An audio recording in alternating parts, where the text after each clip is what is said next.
¿Qué significa la svástica? ¿Y de dónde viene? Hoy te diremos lo que ni siquiera sospechas.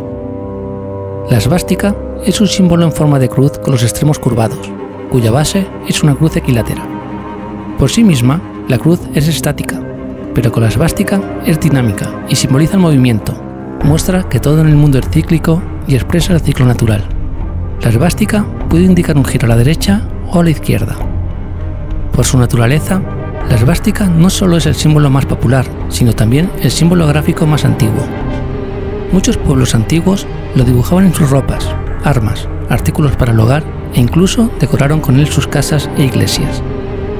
La historia de la svástica se remonta al milenio 5 a.C.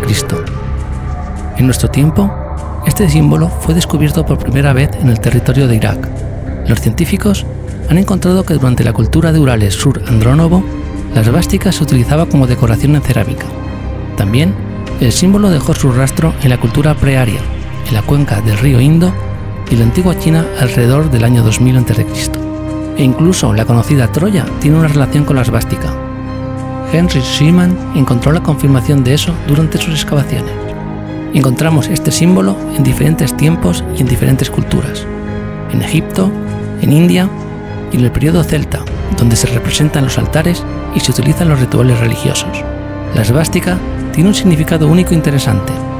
Se compara con el yin y el yang, y también se interpreta como el martillo de Thor, dios del trueno, como un símbolo del sol y la fertilidad. En la antigua Rusia era más conocido que en Alemania. Solo en el siglo XX, la svástica se manifestó como un símbolo del nazismo y la Alemania de Hitler. Desde entonces, en el mundo occidental, está asociada con el régimen y la ideología de Hitler.